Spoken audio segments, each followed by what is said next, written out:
Welcome, ladies, gentlemen, and broadside battlesuits to that 6+++ show. Are we on the screen? Who knows? I can't tell. We are. Hopefully. Hopefully we are. Welcome, everybody. Hey, look, we're on the screen. That's wonderful. It's good to be here. I am your host, Tom, as always, and we are here today to bring you 40k content of the very best variety. It's Terrain Week at 6++, the week we never knew that we needed, but now we'll have at exactly this time every year for the rest of time. I decree it to you now. This is Terrain Week, sometime in March. And that's going to be covered in other forms, which we'll get to a little bit later as well. But we're going to be talking all sorts of layouts and how you can approach some things to bear in mind and things you can do to get the best out of them as a player. That's what we're going to be looking at tonight, and we'll do a bunch of listener questions as well. Let us know if you're in the chat. It'd be good to hear from you, and we will obviously field additional questions and thoughts as you put them up and as we go. Very, very excited. Before we do that, I'm going to introduce my cast of players. I'm going to start where I always start, with my dear leader, Chris. Chris, how are you, sir? I am very well, thank you. How are you? I'm pretty good. I've had the correct amount of sleep for like 3 days, and I feel amazing. It's really good. It's a very different Tom when Tom's had sleep. And two different people. Out with work. Yeah. Two different people. Two different guys, both annoying in their own way, but different kinds. What have you been up to, Chris? So I have been painting some Bretonians over the weekend. For those of you who not checked out our Old World content, firstly, how dare you? And secondly, you're dead to us. Yeah, go away. And secondly, so I'm working on Bretonians, and I decided to invest approximately 8 hours, I think, into these 10 peasant bowmen. I'm not sure that's particularly good value for points. I'm not sure how many points a peasant bowman is. I bet they'll be crucial every game. Yeah. I can't imagine they're worth many points. No. 10, 11 points probably? Yeah, so like 100 points, 8 hours, is that? Well, I mean, that's better, because I thought there'd be like 5. So, but yeah, no, they're... So for those who don't know, my Old World army is Knights of the Plus. Yes. All the knights are going to be individual members of the Plus. And so exciting. The peasant bowmen are just the peasants, but they wear chat. Yeah. Do you know which of the Plus are you going to make into a knight first? Oh, well, if you watched the first episode, Thomas, of course, as everyone else, you would know that it was Mr. Lee Jones, Sir Lee Jones. He's a knight champion. Excellent. And but yeah, the peasant bowmen are the same colour as myself, Duke Tull. And whose colours are red and white. So my peasant bowmen are very England. That's extremely fun. So I played them, and then I also, as I do so often, I played with myself. And then I played some Warhammer 2. You're a bunch of kids. It just never gets old, though, does it? Never. I played my... So I've got an RTT coming up on... Sunday, and I haven't played with Eldar since ITT, so for like 6 weeks. So and I haven't had that safety net of the Incarn and the Wraithguard. So I'm like, you know what? I'll get out the Eldar, play it in my list that I'm playing on Sunday, and I'll play it into Grey Knights, who I'm enjoying kind of learning at the moment, and see how that goes. Really, really badly for the Eldar. Yeah, that is how that one's meant to go. It's how it's meant to go. And if you play the Eldar badly, as I did, there's a moment I was like, right, I'm going to deal with that Terminator blob. I put out like 5 units of Eldar, killed 6 of the Terminators, which felt okay. But then all 5 Eldar units died, and it was like, so yeah, you still have to play Heidi. And the Grey Knight player played really well around the D cannons. I managed the D cannons incredibly well, to be fair. You said it was very difficult to bait the Overwatch out. It was really difficult to bait the Overwatch. I'm like, when shall I flame with the Dread Knight? I'm like, a master baiter. I was a master. Oh no! I'm leaving. This is I've had enough. Are you excited to have the Eldar out for this RTT? I'll let you know after Sunday. It didn't fill me with a huge amount. It was quite cool putting down like 15 units on the table. That was quite fun. Yeah. But obviously they are still 5-man kind of like toughness 3 squishy units. So I think they're quite hard to play right now. I think you'll feel like you've earned every win, which would be great. Yeah, exactly. So I think it'll be a fun challenge, but at the same time, I am also now moving my attention to paint my Grey Knights because I am just genuinely really enjoying the Grey Knight list. They're in a really good spot. It's well worth doing. It's a different style of play, but you just don't have many units, and each one is very valuable. You still can't just throw them away, but they've got lots of tricks. So I'm really enjoying the 2 whole games I've played with them. So yeah, fantastic. No, awesome. You've heard him chuckling, but I'm also joined by my dear sensei, John. John, how are you doing, mate? I'm doing really well. Unlike you, I've done no sleeping because I've just been busy fully as hell. Fully on the grind. Hiding in a kind of a forest montage of kind of training, punching like the air with my Team Wales friends. I can't tell you any details because it's so secret. Oh wow, that's cutting edge stuff. Secret Wales tech, yeah. I was totally playing something that no one's expecting. It was not Blood Angels. Yeah. But yeah, it was good. It was very educational, and I played a lot of WTC format table games. Perfect. Which is perfect for tonight. So very timely indeed. Very timely indeed. And have you been able to get any hobby done in amongst all of this international montaging? I've been painting and building more Tau, and yes, you have. I got bought a piranha by my wife today, so I think I'm fully in because if she's bought me stuff, it means I have to commit to the army now. People may remember the little Christmas surge of World Eaters mains we had. We've got a little Tau main surge going on right now. There's a few. We really do. We've got a little Tau community. John's in, Rob Kimpton's in, Connor Nichols is in, but I mean, once he's worked out what beats it, he'll be off to something else. But we've got a decent slate of Tau players coming. All very excited about Kroot as well. There's a lot of Kroot hype in the chat, which is very nice to see. They do look very, very cool. I'm also joined tonight by the lovely Lewis. Lewis, how are you doing? I am very well. We are very lucky this is not a smelly podcast because I absolutely stink.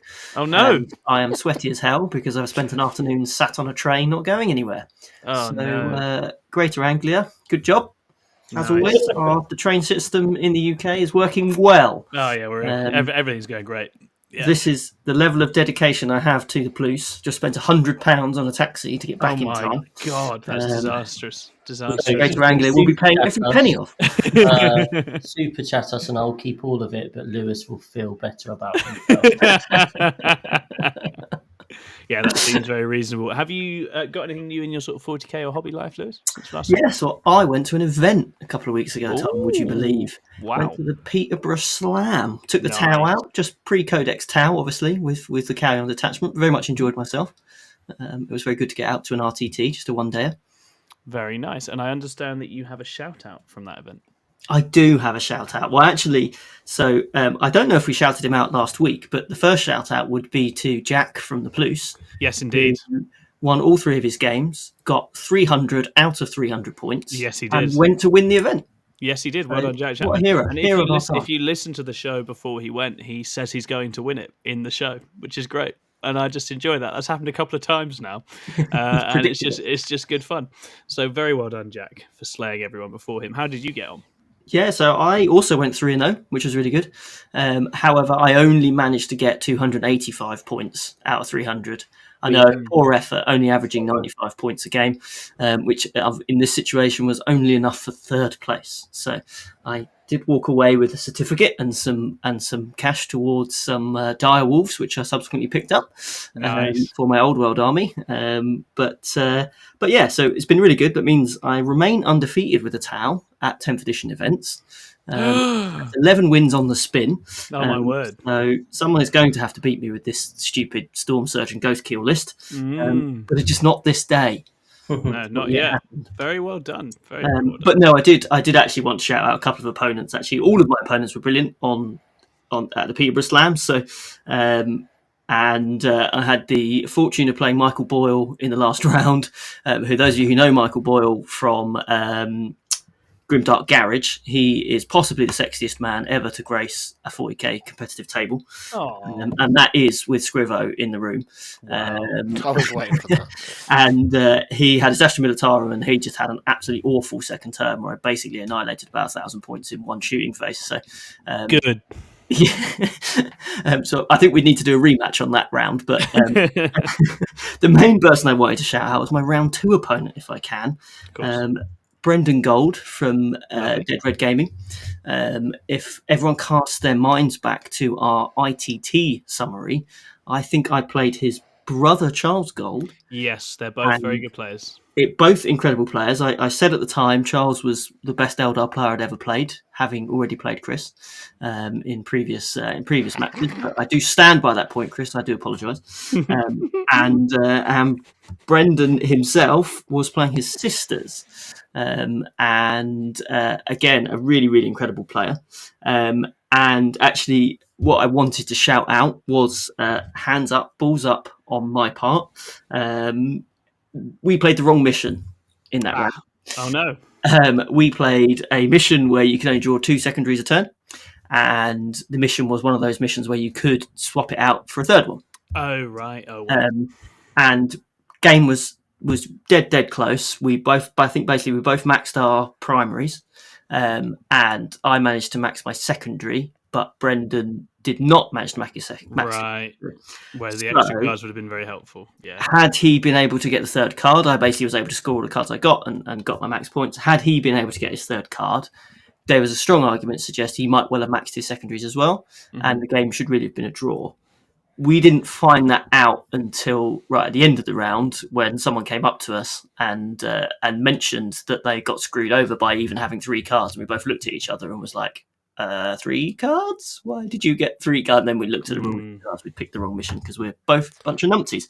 So I did say to Brendan that let's call it 100-100 draw. We'll walk away from the table. We'll both take a draw on that.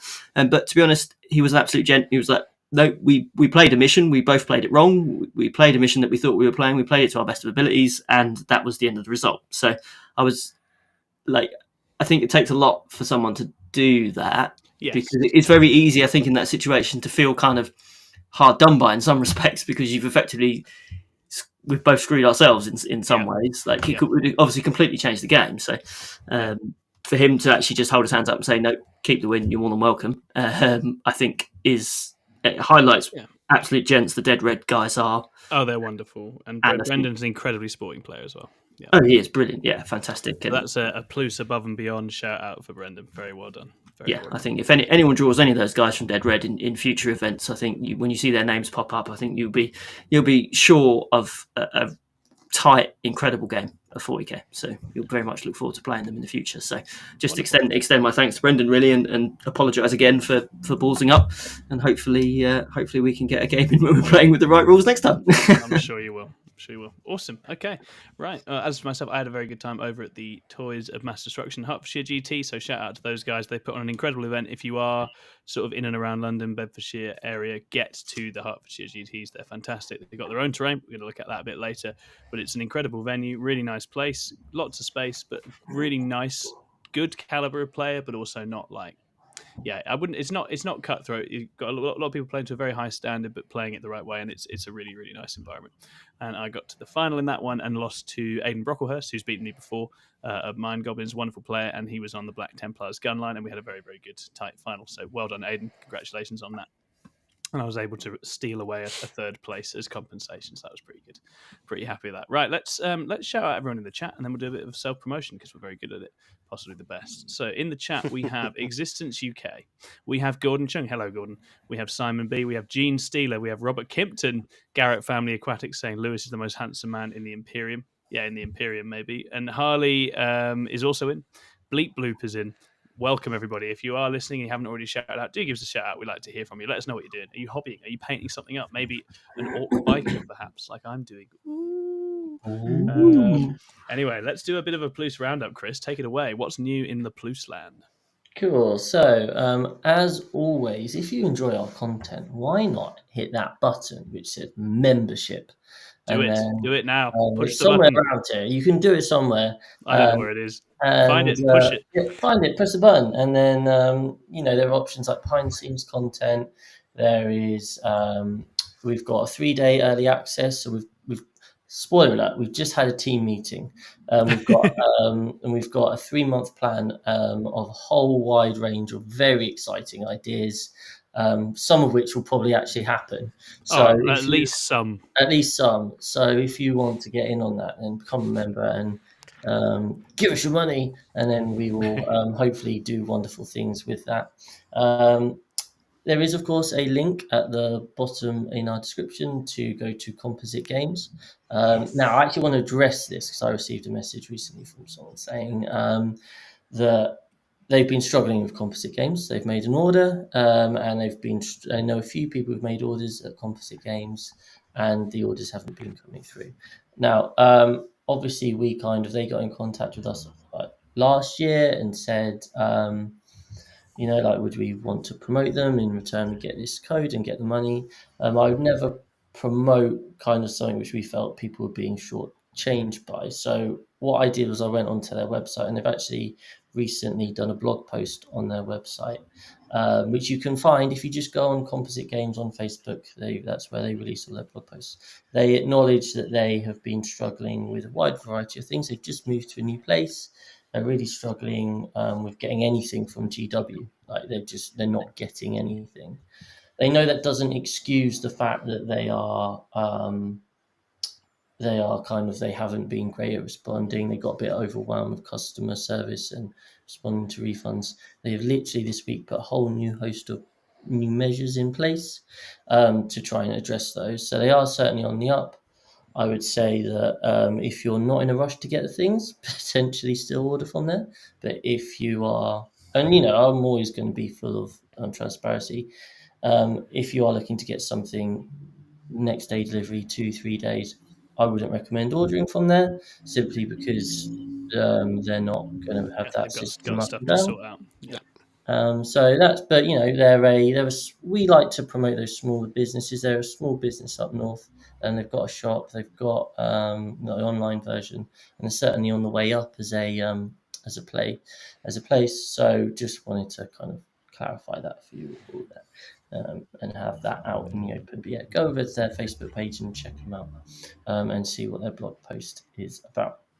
Anyway, in terms of actual content, in the last week or so, we had our first episode of Old World ++, episode 1, a tale of 6-ish wargamers. Because not everyone's necessarily going to contribute all of the time. Sometimes we'll have some extra people come in.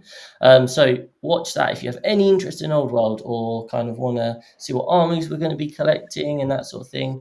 We're really excited to produce monthly content. We've actually had this really exciting idea in our team meeting about some ridiculous idea. Lewis doesn't even know us about this yet. And he's doing all the work. Are we doing admin live on stream again? Lewis, you're in charge of it, yeah. In the minutes, it says Lewis is organising XYZ, so we'll let Lewis know about that later. Good job. But yeah, that's going to be that'll be a really fun thing. Some of us have got tournaments booked. We're going to be learning the game, all that sort of thing. So if you're interested in Old World content, definitely check that out.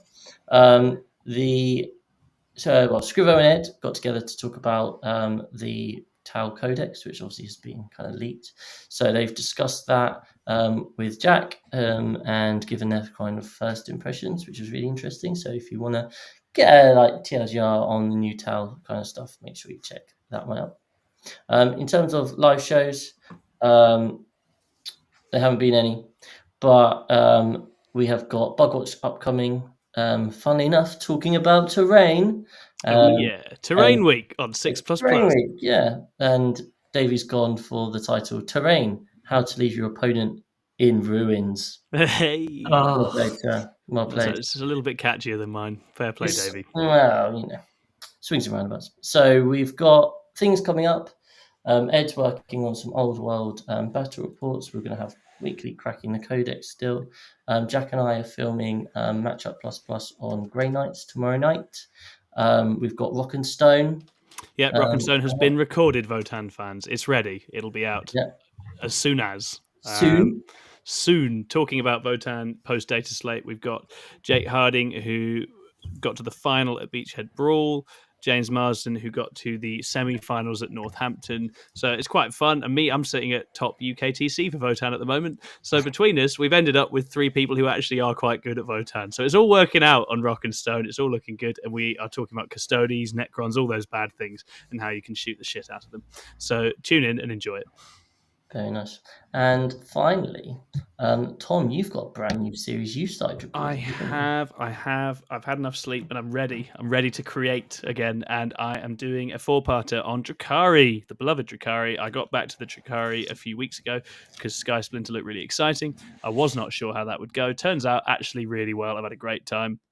I've had some really good events. I've placed at a couple of them and I have learned an awful lot. And actually, I've been impressed with it. I think it's a better detachment and perhaps a better faction than I initially thought it was going to be. I don't think it's the top, but I do think it's good. More importantly, there's a bunch of nasty, wicked things you can do to make life difficult for your opponent. So if you want to learn all about that and how to play Drukhari well, but also get that kind of event's eye view, it's a 4-part series. The first one's on list design and concept and prep, in which Rob Kimpton steals all my ideas. Spoilers. That's how that works. And then it's a 3-parter looking at each of the events one at a time: Saffron, Hearts GT, and Goonhammer Open. So we're going to be doing more event reports and series in that style. I'm really excited to put it out. We'll see. And the final thing to say is shout out to Simon for becoming a member. Yes, Simon, you're the best person in this chat. What a hero. What a hero. Simon, be the best, I think. That's awesome. He's Simon A to me. You could all be like Simon, and you should be. So follow Simon's example. Do as Simon does. Yeah. Simon says. Exactly. Oh, God. We've got a bunch more people in the chat as well, so I'll shout them out whilst we're at it. Was there anything else to please round up, Chris, or are we all good? No, that's wonderful. Dank Sabotka says, "Evening, gents. Hi, Dank. Good to see you. Harley's playing Helldivers too. I've heard this is good. Swissley is in. Hick Dead is in. Gene Steeler is magnetizing a Great Unclean One. Great Unclean One stonks are high. I think I need to look into this. I own 2.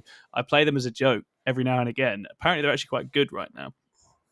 And obviously, Simon B's become a member and is the best person in here. Rob Kimpton's painting some Howling Banshees because he's a Tau main. Adam Richardson's in here and says he's going to unsubscribe because John and Tom are on, and I think that's fair enough. And that's everyone. Welcome, everyone. Awesome. Do keep on chirping away, and let us know your thoughts as we dive into the next segment as well. Thanks, everybody. And do hit like and subscribe as well. Leave a comment on the video. It all helps, apparently. I don't understand how these things work, but I think they're good. I think it's good to do those things. Wonderful. Algorithm. For the algorithm that dictates our lives. So we're moving it to a terrain place now because it's terrain week on 6++. And that means we're going to talk about terrain. What does terrain mean to you guys? Theoretically, it's more than just ruins, right? It's more than just ruins? Right? No. Can confirm it's more than just ruins. It's what makes, games not Planet Bowling Ball shooting fest. Yeah, right? You need it, right? It's important. It's a pretty rubbish game without it. I agree. I think we should have terrain on the boards. So we're agreed on that. I disagree. Oh yeah, of course. Yeah, I think it's actually, and it's. I mean, I've been playing 40k for 4 or 5 years now, and actually the progression of what the expectations evolved were so of much. terrain, Yeah. and like compared to now in such a short period of time, I think it's really, really interesting because it's just as important in the battle as the models and the armies, and that's the thing. It hugely is. Yeah. What the terrain is on the board can completely shape the way the game turns out and is played in the same way that the mission can or the armies can. Yes. And we'll go on to talk about how different events decide like what is best, and you've got some like the team side where you're trying to pick tactically, and I think it's such a nice thing to have that attribute.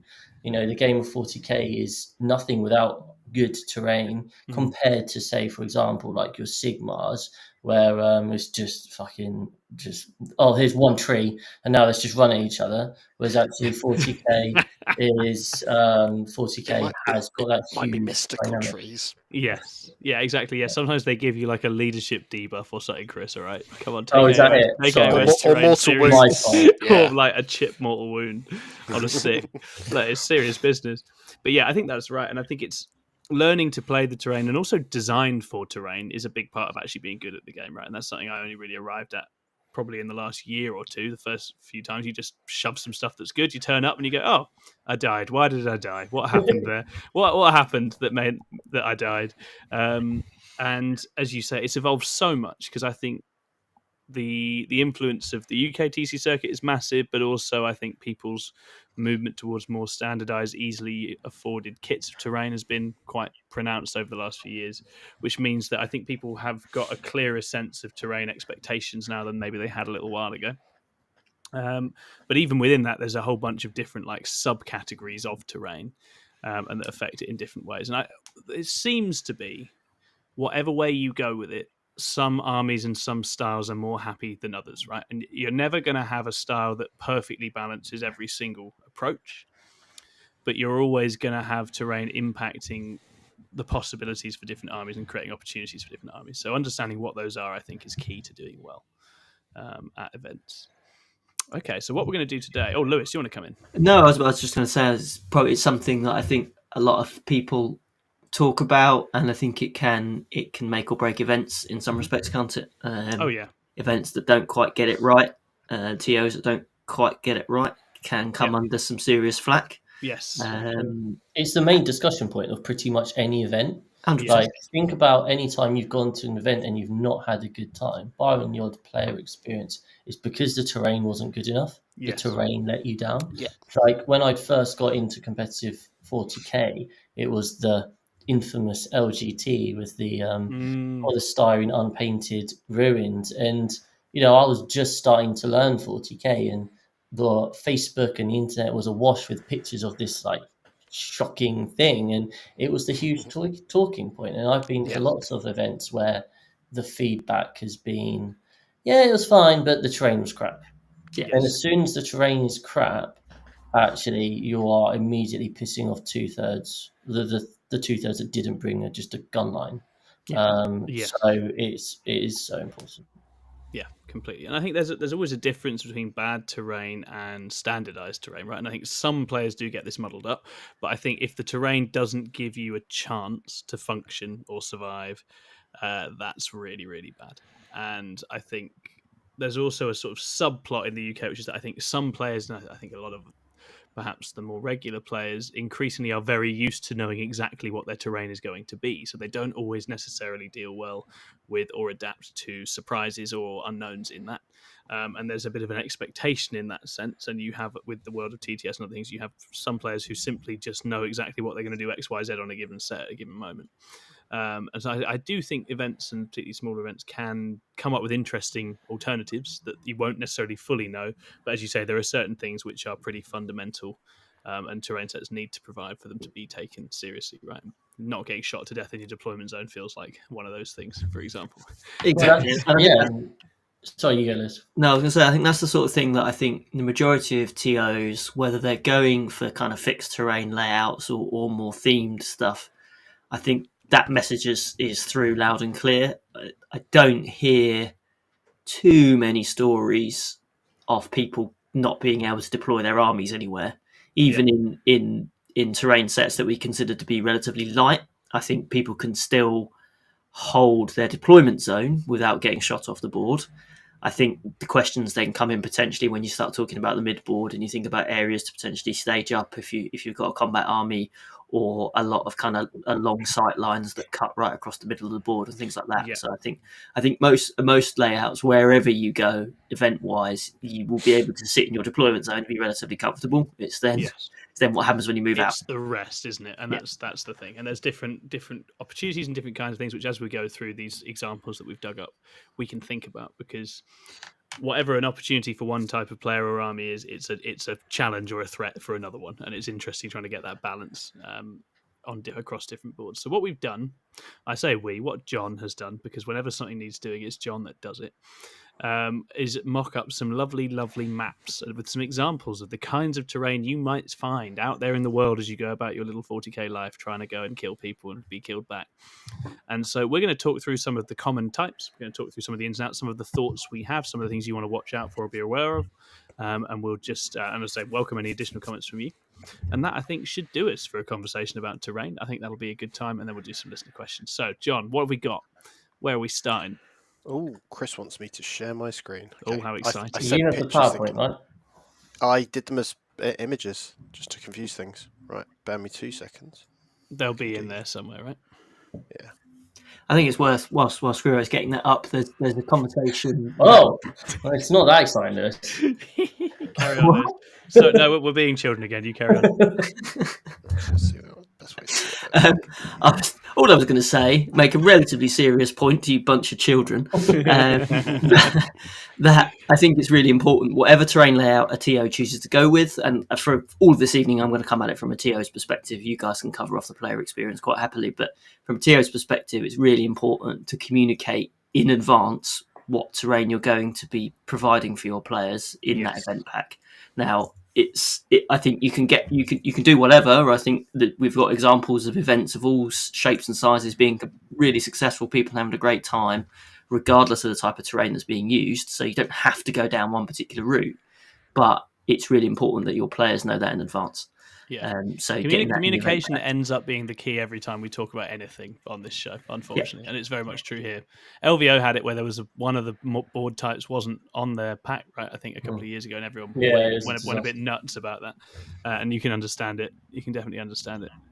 But I guess it's also incumbent on players to make sure you read the event pack. It is read the pack, boys. There's nothing worse than hearing a complaint about terrain, thinking, well, you knew that going in advance. Especially if it's fixed layouts, you know what the terrain's like. So if you're going to have to build your army in a certain way, then just read that event pack, make sure you understand it and the implications of it, and adjust yourself accordingly.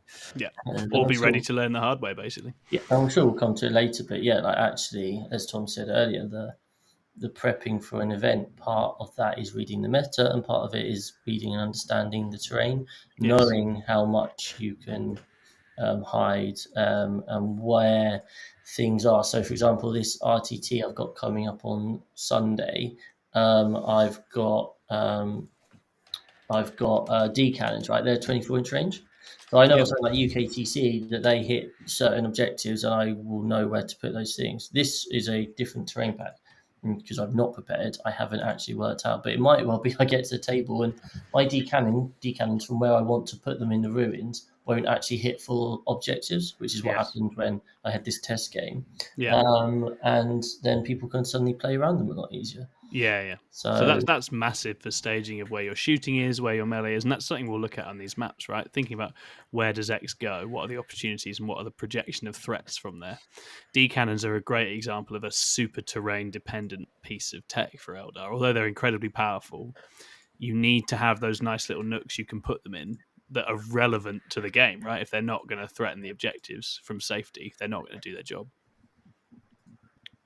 Yeah. Gordon's got a good point. Imagine my disappointment when I first turned up at a club, discovered my land raiders can't move on UKTC maps. That is devastating, Gordon. Yeah, it happens, right? Sometimes you can't. Interesting, though, because a couple of top players are taking triple land raider to Manchester. So I'm curious how that's going to work for them. Put them in like a line, in a car park. I think it might be, I think it might just be a long car park out of one location, but I'm genuinely fascinated. Imagine when they go second and someone just parks 5 Rangers in front of them. Honestly, I hope it happens. I really hope it happens. It's triple Redeemer, 5 Dreadknights is the build, and I don't know how that's going to go, but we'll see. I'm excited. How are we getting on, Scrivo? I should have it. Let me just share it with you, boys. Oh, God. Stupid technology. Sorry about this, guys. No problem at all. Podcast listeners. Currently, we've got just staring at Scrivo. We're just waiting for Scrivo to do some technical stuff. Oh, I don't know what happened. He shared his screen. There you go. And then I hit transition, and boom! Look, just like that. That's right. I'll cut this bit out, and then podcast listeners won't know. That's super smooth. Super smooth editing. Yeah, they never knew. Look at that, everybody. It's a UKTC format. So to the uninitiated or the American, the UKTC is obviously our massive circuit, what we all play on all the time. And it's run by the lovely Zach, and it has massive events all around the UK. So it has a very standardized meta. It has its very distinct own set of terrain. And in the last couple of years, this has become very common. It's gone from being something you'd see at a UKTC event to something that your mate might well have at his house that you'll go and play, because we want to practice on that. Because UKTC events are so big and prestigious and there's so many space points, which we all love at those events, you want to know how your army plays on it and you want to understand it. So let's have a look at that then and see if we can. We've got an example map there. It's actually my least flipping favourite one, which is the old Dawn of War Scorched Earth. I despise this mission. I've always struggled on it. I've never been able to get my head around it. Nothing I play likes it. But let's talk about the basics of the UKTC set and what its kind of defining features are. What do you lads reckon? So this is what I play on, like most of the time. Most of the events I go to are UKTC ones, and the ones I don't, which aren't UKTC, still often have this. So this is kind of not in terms of like gold standard, but it's like the most common standard, right? Yeah. So it's what you're kind of seeing. So the advantage is there for someone like me. I like the fact that I know what I'm going to be getting in the expectation. I'm going to over time learn where to put my models. It takes out one of the, I guess there is a certain skill, isn't there, in responding and reacting to new terrain and that sort of thing. And some people can do it. Some people will find it trickier. I probably find it trickier. So I like the fact that I know I can create those patterns of movement and that sort of thing. Yeah. And, like Zach's worked really hard on these sets. It's not exactly like 40k players are a quiet bunch. They're more than happy to voice their displeasure. And as the games became more deadly in ninth, they added an extra set of ruins in. And now we're in a place where we've got these kind of like consistent formats, and you can buy this set for, don't know how much it is these days, 100 quid or whatever, have it up on your table, and you can literally, as our Lee Churchwood does, is map out your movements and all that sort of thing. You can know how far you need to be able to get to, where you're going to be able to deploy.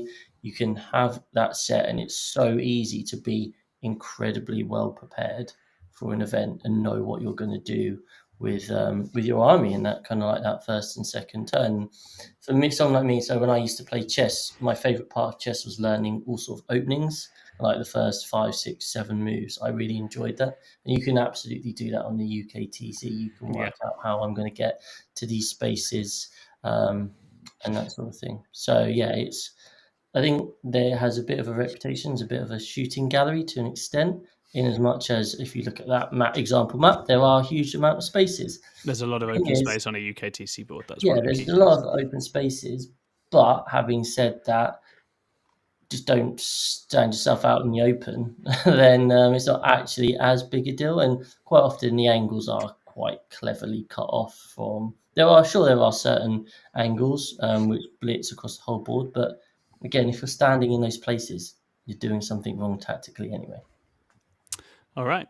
So I think key things about UKTC, you have good cover spread, but it's dispersed across your deployment zone, right? It's not typically very easy to hide a whole army in one chunk of a UKTC board. You usually need to have a bit covering the big building, a little bit covering the middle and the sides.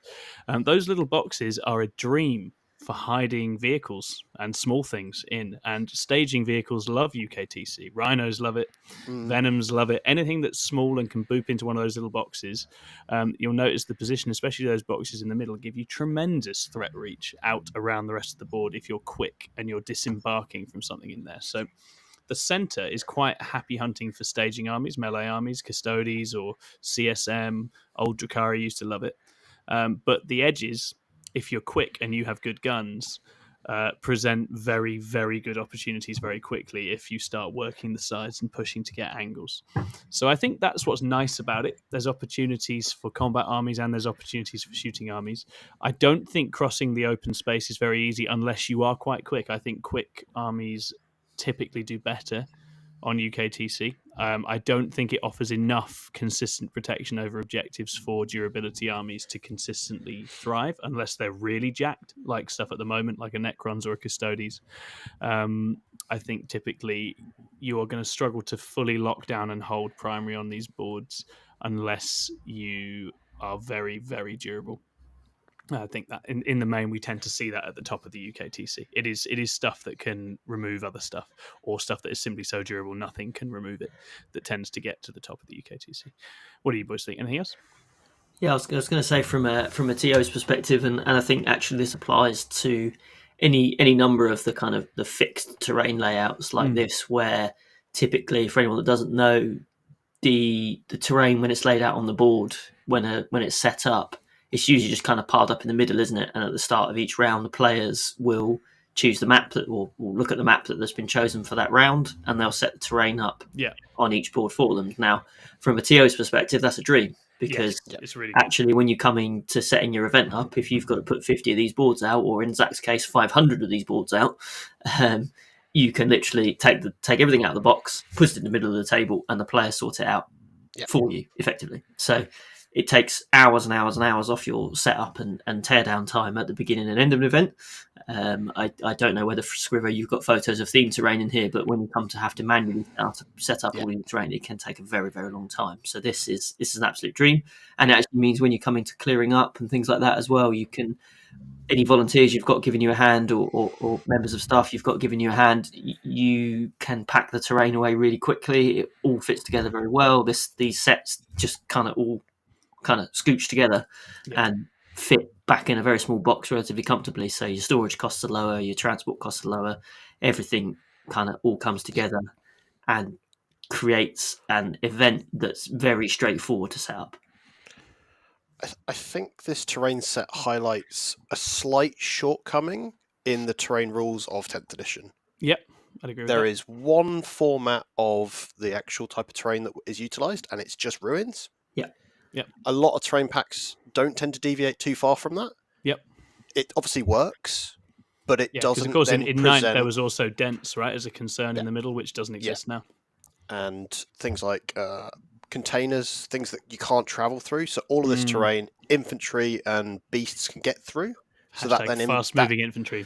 Yeah. Yes. So it influences list building at that stage, which is quite fascinating. But it then does present a situation where there's the kind of armies, if they have a bias of that, may do better as a result. So it's kind of interesting, because it then kind of dictates the sort of things you're going to see a little bit, I suppose. I think so, and I think typically UKTC in the time we've played it has been dominated by quick shooting or quick melee. Those are the two things that can really benefit on it. I think probably you can make a case that those things are always good in 40k, and people enjoy playing them. But I think they definitely do well on these boards.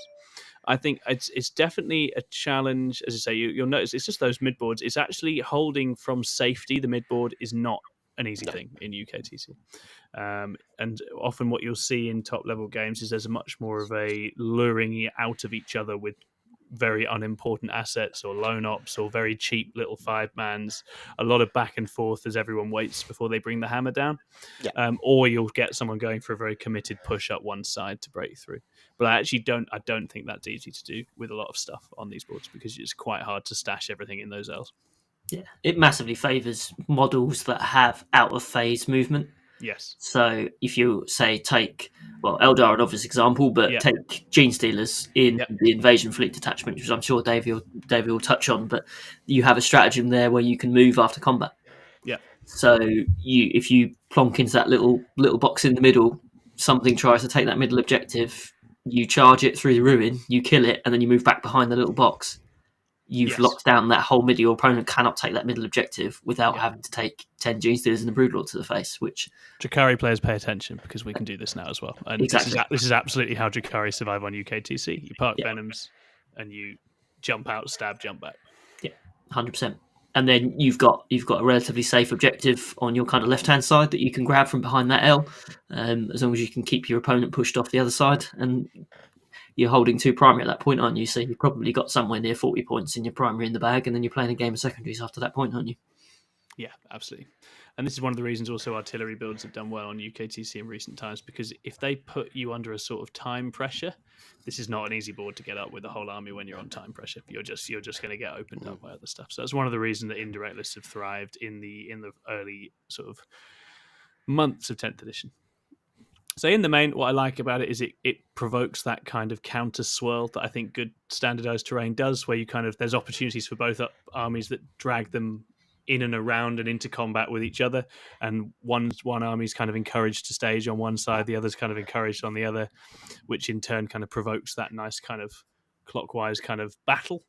And obviously that links up quite nicely with pursuing the secondaries as well. So yes, it's a very solid set. I think it does what it does very well. And what I'd like about the UKTC stuff as well is just having a little guide to set up and having everyone on the same page for setup is so nice, because you're at an event with hundreds of people, you don't know them, you're usually meeting someone for the first time. It makes life so much easier when you just know where everything needs to be.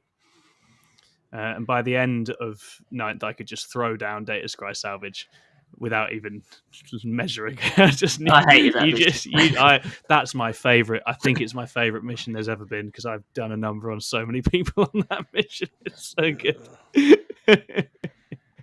Right, okay, let's move it along. What we got next? Oh, it's WTC.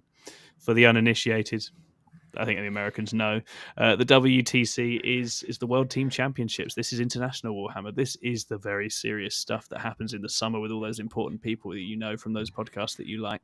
And they all go to a hangar. And also John. They go to a hangar. Also John. And they play Warhammer in a hangar. And WTC has its own set of criteria. It's very different. It doesn't look or play much like other things, and it's been thought about a lot over the years. So John, perhaps as our most qualified international, our storied international, you might want to unpack that for us. Yeah, so this as an interesting one, when you look at a lot of the map sort of formats for them, there's a light board, so it's normally 2 light, 2 heavy, and then 4 medium, because it's in a 8-man teams format. So as well as considering the kind of the firing lanes and stuff, it's then a decision on how you pair into it as well. So rather than it just being, okay, I'm going on to this mission, I know this is exactly what it's going to be like, you then have to prepare your matrix to know how you're going to go into which armies into it. And ideally, you've probably got a preference. Like if you're playing a heavy combat army, you're probably going to want a heavy board just to avoid getting shot to snot before you get there. The terrain itself is quite a historical thing, where it was produced for 9th edition initially, and then was modified. So some of the maps you may notice have got these giant L's, and that was actually a reaction to the early 10th edition towering rules. Yep.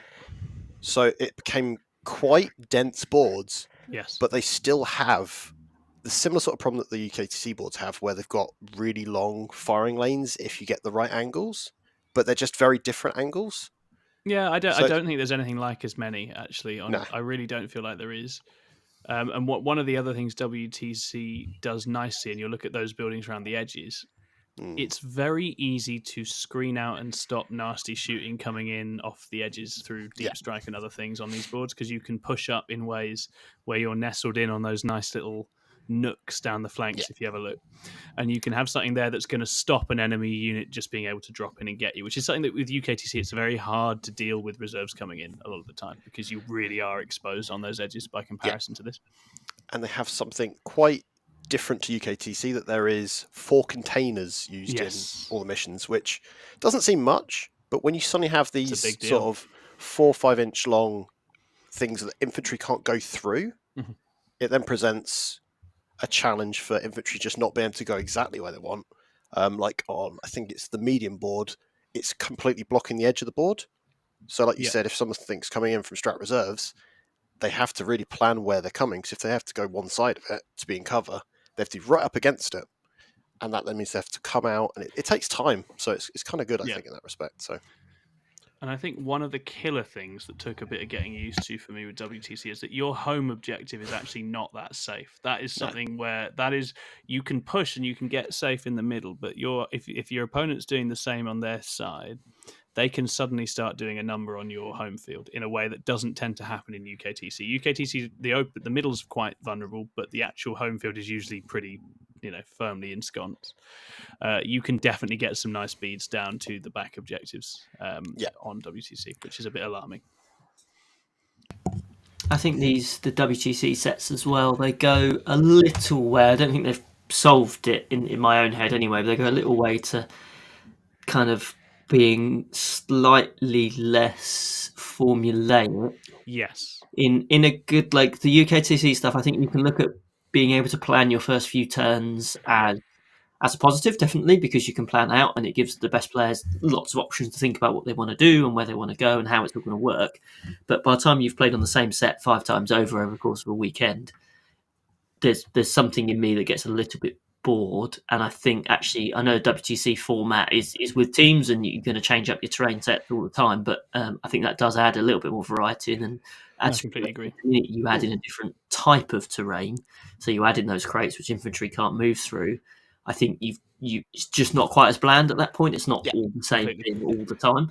And I think the heavy and light really adds a lot of variation there as well. If you look at those heavy boards and you compare what we were looking at in the previous map, and you think about, I've got slow infantry. Let's think about table 2. If you think about the map we just looked at for UKTC, your slow infantry aren't getting to that safe point unless they get a good advance. On here, they absolutely can nestle into that. They can basically be on the line and then nestle into that very happily. So I think slightly slower armies, your sisters, your Death Guard, can actually thrive much more happily on this than they would on, say, UKTC. Yeah, and another interesting one that I think we see on a couple of the other custom map styles is on when they've got the two L's combined. There's a gap where it's the footprint, but it's not a wall. So things like vehicles can actually move through it. This is absolutely huge, which is so bonkers. When you finally kind of figure out, you're like, I can put a dreadnought behind that. It's safe from shooting, and it can go through it or step onto it and shoot out, which is just bonkers. And you don't get that in UKTC, which I think is quite interesting because it just makes it a very different style. It's an innovation when we get to GW style that I think they kind of built the addition terrain rules within mine. Yeah. And it's one of the places where the sort of fixed style for UKTC doesn't have the bits to adapt to that. GW style is meant to have these big, large blocks like we've got that are whole big pieces of obscuring, and actually they're supposed to have little chunklets on that vehicles can just go over. So suddenly bits of the board you can hide your dreadnought or whatever and get into the action, which is very different. I think these sets as well, I think similar to UKTC sets, when you have these kind of fixed sets and you can buy them online, as you say, for sort of 100 quid or so, they're so much cheaper than trying to do kind of bespoke stuff or kind of varied stuff, because actually you can put a board together for 100, 150 quid. You can suddenly start scaling that up a lot easier than you would be able to in a different type of terrain. So from a TO, if you want to get your event bigger quickly, it's a very good way of doing it, because you can just buy the same set for 100 quid a pop and suddenly add 10 pieces of terrain in, which is another 20 players. It's a nice way of having standardized variety, isn't it? If you're running an event and you could actually have the heavy, the light, the medium, whatever else. Definitely. I think that's very good. So I like WTC. Tell you what, I hate setting it up. It's a nightmare to set up. My God. all those angles are flipping nuts, and none of them are the same as each other. So it takes a lot of practice. It's not. UKTC is a nice, easy, quick setup. WTC is not, in my experience. Awesome, cool. Do anything else you want to hit with this? No, massively. Wonderful. Let's move it along. Covered that one, haven't we? Right. Sweet. GW. Here we go. It's the Games Workshop terrain. To the uninitiated, Games Workshop announced a bunch of standardized terrain formats when the edition came out. And they also released a bunch of units that didn't care and killed everyone anyway, but that's fine, and we've all forgiven them now, so it's okay. But this is designed to work with their kinds of kits, and as you can see, it's got little footprints, a lot like the WTC style actually, but those footprints then allow for the GW style bits of buildings to go on top of them, forming these little sort of imperfections and nooks within those, but on pieces which are themselves obscuring. What do we make of the GW style? So the big elephant in the room is you cannot buy a GW format board. No. Currently, Games Workshop sell some small ruins and some bunkers. So you can't even try to emulate it, unfortunately, with their own terrain, which I feel's a little bit of a bit short-sighted in Games Workshop's kind of capacity. But it does mean that as a result, we've seen the innovation with everyone doing all these other different formats. But I kind of like it, but it's one that I've not played enough. But it's fascinating when you look at that map. Yeah, so they do variants of it at Tabletop Republic, and I played it at Warhammer Fest when we went. They had variants of it as well, didn't they? Yeah, and what I find fascinating is you look at that map, it doesn't look any more dense when you just look at it kind of as an eyeball to a UKTC map, but it's surprisingly dense. Yeah, your thing. approach to the middle is quite nice, isn't it? Yeah. It's quite blocky there. And again, you've got these nice little sort of corner points that something like a raider can just suddenly zip out of, which is really fun. But it's still comparatively light, I think. Yeah, and it's got an interesting use of the kind of walls in parts of the place, kind of the format of the board. So there is more movement angles that you can kind of move things through, but this kind of actually paired being with things in like, the pieces is pretty scary, right? yeah, because you're just asking to get murdered, because it's not actually that much cover when you actually, the minute you've got, say, a dreadnought sat in the top left one, if it's getting an angle to shoot out, it's probably in trouble. Yeah, if it doesn't kill what it's shooting. Which is why ruins have become so standardized and tall and blocky in recent times. Is because every fun little lovely gothic ruined window is you getting killed. Which is why that window's ruined, to be fair. So it all adds up, but it's not so fun for a competitive play experience. So yeah, I think it's interesting. I think GW boards often have, I feel like melee stagey armies do quite well on them, but there's also, again, there are some very silly firing lanes across the boards as well. Wonderful. Okay. Anyone else got anything to add for the GW Open format? Let's move it along. I've never played it before, so I can't comment on the specifics. But I know, sort of like in America, quite often they end up using this sort of thing, and it does. I think, as we said before, 40k players are very quick to say how shit something is when GW have done it, and actually, generally, the feedback on the GW terrain has actually been all right. Yeah. So that would imply that they've probably done a half decent job there. Yeah, It's just not something that's really seen over here in the UK. No, get to a GW sponsored event and give it a try. I think that'd be the way to do it. I'd like to go to one of the Warhammer World events or Warhammer Fest again, and actually try it and see how it goes. Yeah, because using it with their actual stuff feels great. They have They don't actually have measurements, do they? So they just plonk it. This was something I found quite interesting. Oh yeah, that's true. Because you look at the UKTC and WTC, and it's all very much measured out, and it's repetitive. It's the same every time. Whereas at the GW event, they deliberately don't have measurements for the different blocks to stop people from being able to say, "Oh, well, I'll take this unit because it's 10 inches from here to here," and they can make it. So actually, the stuff is just plonked down, and you leave it as it lies. And so you could be playing the same board one round to the next, and actually it could be 1 or inches two different places. So it's more like the map is more just kind of like a rough guidelines than actual rules. Where the terrain. It's the best film ever, so it's fine. We're allowed that. It's interesting though, as Scrivo touched on it earlier. If they sold a set of this terrain with the GW markup for 200 quid, I wonder how many events would switch to it. I don't know. It's tricky. I honestly thought at the start of 10th they would do that. I thought they'd give Zach however many hundred of these. I felt that was the time, because if you're watching the UK scene and seeing everyone's just buying what the done thing is, you've got to make your thing the done thing, right? Otherwise, you're just not capitalizing. Yeah, you mentioned it earlier. People have now got to a point where it's present in lots of local clubs. The ATC set, it's a standardized set that's used not just at events; it's used kind of everywhere, isn't it? Yeah, exactly. And you probably think they'd want to muscle in on that, because they like to muscle in on things. Yeah, well, it's leaving money on the table. But exactly. Obviously, they're selling enough models and books. Yes. Yeah. But I mean, it's a concern from any TO is that if you invest in a particular type of terrain, so new TOs or take Zach from his massive events, I mean, the amount of money he must have locked up in having 500 sets of UKTC terrain, when a new edition comes out, the risk of your terrain just not working anymore, and you have spent, he's probably, I don't know how much, he probably gets hopefully a decent deal out of it, but he's tens of thousands, almost hundreds of thousands, probably is not far off spending on his events. For sure. That is huge to if it was to turn around and say, actually, no, UKTC doesn't work anymore. And even players, if you think about it, in 8th edition, I bought a Game Mat EU set of terrain. Yeah. Doesn't really work anymore. Oh, that stuff looks amazing, but it just doesn't function with 9th or 10th, did it, really? Yeah. Our first sponsor was Urban Mats, and I've got the table I'm on right now has got 3 sets of this stuff, and you just don't get enough. You can't play a fun game 40k on these sorts of things. Yeah. We have a question from Simon B in the chat. Question for terrain in general. When measuring plunging fire, what part of the model needs to be 6 inches or more from the ground? I think that would be the base. I think the base needs to be 6 inches up.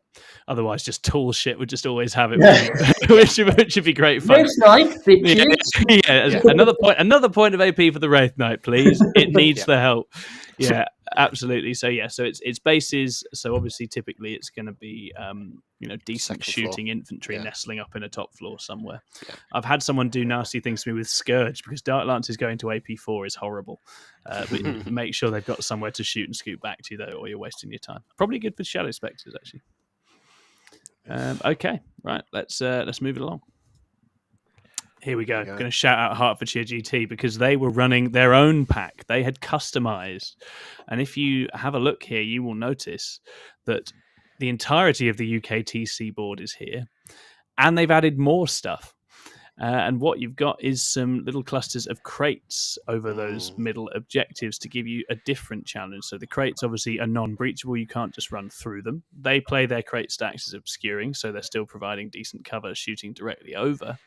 So this just gives you a slightly wider range of little hidey stagey points on a map. And I think it helps the UKTC stuff to go a bit further and create slightly different cover. So I found this to be really good. I thought this was a really nice innovation. I actually really enjoyed it. I think having parts of the board that infantry just can't auto go through makes for different challenges, requires different generalship. And I thought that was actually really healthy to have. That encourages me to straight away, when you said that, I was like, right, so what I'd want to do is throw something forward in a rhino, get the guys out, leave the rhino behind those crates at a really nice angle. It's really hard to deal with. I'm scoring some primary just by it being exactly that. And it's doing several rolls at once. It's lovely. Yeah, so it gives you nice little places that you can kind of lock down and push from. And I think it's really good innovation. I think it's just demonstrative that events can do their own thing, take and build on and innovate with what's already going on. And I honestly thought it was a really good terrain set and it worked really well. And it felt like combat and shooting armies both had a great time on it. So that was really cool. It's very easy to just go, this works, we'll use that. And sometimes being brave enough, I'd say, to try stuff, you might not get it right, but at least you're trying, I think is good for the player base as well, because when it becomes solved-ish, in as much as like UKTC, you play on it and you go, we all know what we're doing. Yep. Having this, it shakes it up, and that's nice. And I think that's what I miss with terrain, because in sort of early 9th, we'd go to, like Tom and I would go to Hellstorm events, and Mikey would have 4 types of boards. Yeah, I love that. The thought of that just breaks my brain now, because I'm like, oh no, I just play on UKTC boards. He still does it, right? We're going. He does. Yes. So we're going to go to one. That's one of the things I love about Hellstorm. They're standardized, but there's 4 types. You don't know exactly which one you're going to get on. I've definitely come from the school of generalship is sort of part of what we're supposed to be doing. So adapting to terrain, like there's not many battles in history where they all knew exactly what all of the variables were going to be beforehand and turned up. And so I think adapting to terrain, I love doing it. I really enjoy it. So I was having a lot of fun on these boards. And you make some mistakes. I mean, Goonhammer Open also have their own set. And if you watch the first game that was on stream where I'm playing Jack Tight, I lose that game because I put my Incubi Raider in the wrong place at the start of the game. And I just not thought about how it's going to interact with the terrain. And I learned that lesson. And that's okay. And I'm quite happy to take that as a lesson. And I could have thought about it more beforehand, but I think sometimes that's how games go and you learn these important things. And I like that map had different challenges, different variables to what I was used to. Definitely, it allows events to differentiate themselves as well, because I think if you take the UKTC set, where you are in a position where your event is effectively identical to any of the UKTC events. Yeah. So, what are you providing your players that they can't get elsewhere? Obviously, you've got venues and atmosphere and things like that, which you can control. But from a purely kind of terrain-based perspective, if it's identical to some of the big events, what's to stop players going, well, actually, I want my space points. So if I'm going to have to play on identical boards all weekend, I might as well do it where I've got 500 gamers rather than 20. It doesn't necessarily provide differentiation. So what they've done here in Hertfordshire is excellent, because it's like, well, we'll use what people are mostly familiar with, but we'll change it so it's unique to us. Exactly. So you come to Hertfordshire because you know your boards are slightly more dense. So you might be able to play lists that you can't really get away with on UKTC events, just because they've changed the terrain enough that actually it makes a different challenge. So Completely. There's a reason to go to Hertfordshire now, because you go, I really like their terrain. They've done a really good job with it. I'm going to go play a Hertfordshire event. If you have not been, do go. They're wonderful. Okay. Cool. And then the next one, an awful Here set of we terrain. go, Lewis. Here we go. Thematic terrain. Let's go. Let's do it. Now, there's many different ways to do thematic terrain, isn't there, Lewis? Mate, I think this is where your experience should take over. So take us through it. Yeah, I mean, I've been in playing 40k for it's coming up 20 years this year now. I've been playing 40k for, so started way before kind of standardized terrain was even a thing. Like no one had even talked about it back then. And actually, we're now in a position where things have moved on. But this sort of stuff would have been pretty standard at the majority of events back then, and you wouldn't have expected anything more or less. And actually, I'm kind of still not stuck in that, but I love it. I think when I look at some of the boards that we put together, they just look amazing. They tell a story, I think, and they tell a story in a way that lots of L-shaped ruins don't necessarily do. Yep. And actually, a way that we can kind of evoke the lore of the game, which gets a lot of people into it in the first place. And I think when you put two really nicely painted armies on a board that has got huge amounts of different heights, different colours, different kind of sets of terrain, all going on at once, I think you create a visual experience that I don't necessarily think you get from kind of fixed terrain now. It's not that there's pros and cons to everything, obviously, but for me, nothing looked cooler than playing on a really nice board. I agree. And I think if you can get it right, and only people that come to my events will know whether I've managed to get it right or not, but you can create an experience that's similar in that people can still hide everything in their deployment zones. They've got interesting choices to make in the mid-board. They've got options for reserves, but not so open that they can kind of just do what they want. I think you can still challenge your players to have a tactical experience that is probably actually nowadays very different to what they can get in the majority of events. I completely agree. And obviously, I mean, we joke about the ravine. Tom, you're desperate to play on the ravine. I've still not played on the ravine. I finally played on the Princess's Castle this time around. That was freaking awesome. Love the Princess's Castle. But you were Drukari, so that princess didn't got taken go great away for and the turned into the princess. slave. Yeah, it didn't go great for the princess. She was in another castle. So her choice was demons or Drukari, so she was a bit stuck. Screwed, whatever. Yeah, but the ravine board's obviously got that remarkable chasm down it, which is just bonkers, but really fun. Yeah. And I think what you can do with theme boards is you can introduce a bit of asymmetry, which is something we've not talked about. But obviously everything else we've looked at so far is symmetrical. I don't think symmetrical is essential for a board to still be competitive, because I think if you just present different chunks of the board that have different possibilities, especially if it's the middle, I think that can still be interesting. In that top left one there on your board there, where you've got the desert ruins down one side and then the kind of Mechanicus-y stuff on the other, that's different types. You've obviously got a big staging potential on one side and then more of a shooting speedy angle on the other. Both players have that. And indeed, it might push certain kinds of assets that they have up both the same side, for example, whereas a lot of these symmetrical boards almost want you to sort of swirl in a circle. So I think a bit of asymmetry is nice. When John and I do Crusade++, which is in the works, there will be lots of silly boards, so get ready for that. And I'm playing against John's Tau, so I'm doing that to myself, but it's going to be fun. You say Tau. It's Tau in all but name. Really, there's going to be mostly some sort of carnivores, but nice, very cool, see. Very exciting. And I think it puts you in a position as well where you can, if you're trying to create a slightly more relaxed atmosphere, which I'm always trying to create with my events, a bit more chilled, a bit more kind of beer and pretzels style 40k.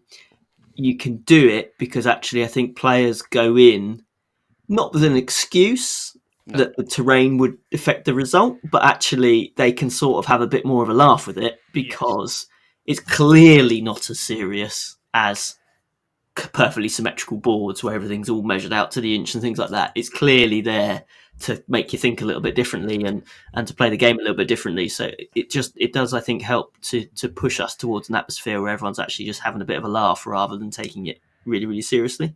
Yes. But I mean, and clearly it's not all sunshine and roses. There are risks. I think players going up to a board that's different to what they normally expect. So again, we talk about the ravine. When a player walks up to that, that's quite a challenging experience if you're not used to it. Yes. And that can be negative. Yes. So if you don't necessarily approach it in the right mindset, or it's an expectations thing, isn't it? Yeah, exactly. If I haven't laid the board out properly, or I've missed something obvious when it comes to firing lanes and things like that, it has a risk of creating kind of a feels bad environment. And obviously TOs that use this sort of terrain work very, very hard to make sure that isn't the case, and try and avoid that being a play experience that happens. But it's definitely a risk. And actually, as you say, with the asymmetry, if the asymmetry doesn't go in your favour, you can be fighting an uphill battle, which you can either look at as a challenge, or you can look at as a reason for not winning and getting annoyed about it. we're gonna have to shout out Jack Tight again, because Jack Tight, every time he goes to a Saffron Slam event, gets done over by some element of the themed boards. It was a magic box that he didn't know was a magic box when we played them at teams. Yeah. Then he had his melee corn demons trying to get down the ravine at the last one, and he always takes it absolutely on the chin and has a laugh with it. So he's the Saffron spirit, really. Yeah, and he won the ravine as well. He did. Ultimate Funk has a comment, which is that the board can be an equalizer in a matchup that's skewed the other way, which is refreshing in itself. Yeah, it can change matchups, right? It can 100%. It can swing things around. I remember when Alex had his Necrons, and there was that really tight little chasm, and he just bunged the warriors in there, and then the whole orc army just couldn't get him, and it was so funny. Like, they couldn't break through because he could 300. It was 300 SES, the Mopale-esque, just blocking up the middle. So you get these little moments, and I think that's really fun. Also, was the person on the receiving end of the ravine game into Jack. The ravine did not help him. So there we go. I think it filled it with corn demons. It was like, you can't kill me quick enough, I'll get you. I think it's important to note as well that I think Lewis is being quite modest when he's talking about the terrain layouts themselves as well. That you can easily throw out some older terrain and go, there you go, that's a table, play on it. But sequencing and kind of positioning it correctly, and also making sure that adjusting things. So if keywords are required, like I know that Lewis has touched on things like forests being obscuring, and trying out things like that, just to see if there's ways of having thematic terrain that's still functional as well, because the two things are not mutually exclusive. And I think it's very easy for us all to forget that it doesn't have to be an MDF L-shaped ruin, but it also doesn't always have to be just a giant piece of polystyrene. There is some healthy medium as well at times, and I think we all get very accustomed to going, this is how we go to events, this is how they're done. And so as a result, when someone's trying to do tournaments in their local scene, they go, what's the quickest way to achieve running a tournament? And if people are vocally saying we're going to the big guys kind of UKTC events, that's inevitably where they're going to go. So at times, these sorts of more kind of thematic and kind of off-piste kind of events don't get as much of a look in, because people think they want to go to a mini version of a UKTC event, when in reality they just want to go and roll dice, really. And they just completely. I think we've all gotten very used to kind of going, that's the format, and it's because it's safe, right? You get used to it. Yeah. That's what you expect. But it just looks so great. I think that's the thing. It's just pretty. So beautiful, so visually spectacular. And I think it's got a lot going for it. It's good to note as well. I mean, when you're putting these boards together, if you are thinking about being a TO, you have to consider these boards are very expensive compared to, they are 3 to 4, maybe even 5 times the price of a UKTC board.